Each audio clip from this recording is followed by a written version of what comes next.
Good morning, welcome to Headline Focus here on Core Politics with me, Rob Double. It is Tuesday, the 24th of October 2017. Not quite our usual time at 8:50, but a little bit later, about 10:56. That's because we were at a breakfast meeting this morning. Please forgive us. But let's have a look at what's in the news. So to start off with, in The Guardian, Trump made me cry. Now, this is a report from the widow of Sergeant David Johnson, who died tragically, one of 4 soldiers who died in Niger this month.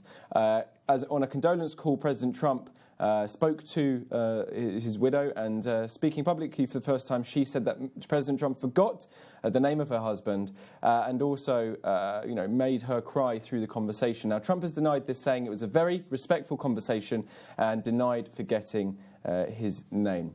Next up then, in The Telegraph, doctors putting off statins for patients. Now, the number of patients being put on statins has dropped despite the NHS drive to get more people on the drugs. This is due to the latest research suggesting that GPs are advising patients against using them. Why? Well, they're suggesting the side effects of using statins outweigh the small benefits. Now, statins have been used as a drug to lower cholesterol and frequently been given to people at risk of heart attacks as a result of that as well. Let's look in focus then at the main story, which again comes from Brexit. We've picked the Times and the Guardian to run with here. Let's start with the Times first. Merkel furious at the leaks. Now, Angela Merkel, German Chancellor, is apparently absolutely furious over the leaks that came from the private Brexit talks, the private Brexit dinner that happened between Prime Minister Theresa May, Jean-Claude Juncker, the European Commission President, and David Davis and his European counterparts. Why? Well, what the Times is reporting is that Angela Merkel is actually worried that further hostility from Brussels may topple Theresa May as Prime Minister of the UK,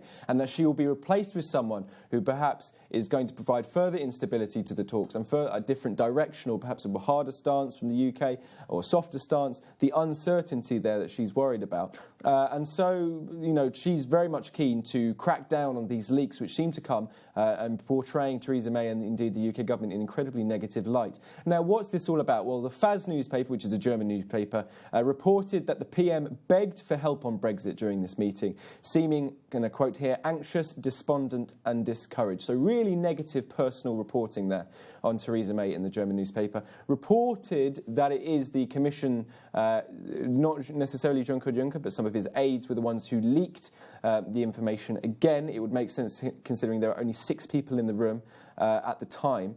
But nothing's actually been proven. Everyone's denied leaking it, but Angela Merkel, nonetheless, completely furious. Look at The Guardian then, though. May frustrates hopes of Brexit transition deal. Now, Theresa May has given a further nuance to the idea of a transition deal and an arrangement between the UK and the EU. The PM has said that no deal in terms of transition period will be agreed until a trading relationship between the UK and EU is agreed. So the UK will not go for a transition deal until the further arrangement talks have started and something has been agreed in place. Very significant. Obviously, that provides further instability in terms of the Brexit talks. No certainty that there will be a transition deal, therefore. No certainty, indeed, that there will not be a hard Brexit. One more story, though.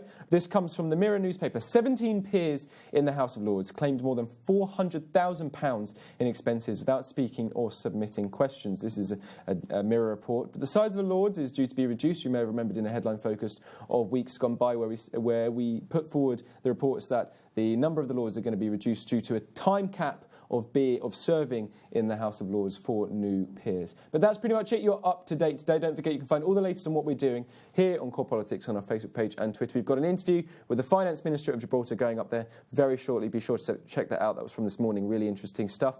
But from me and all the team here in London, have a fantastic Tuesday.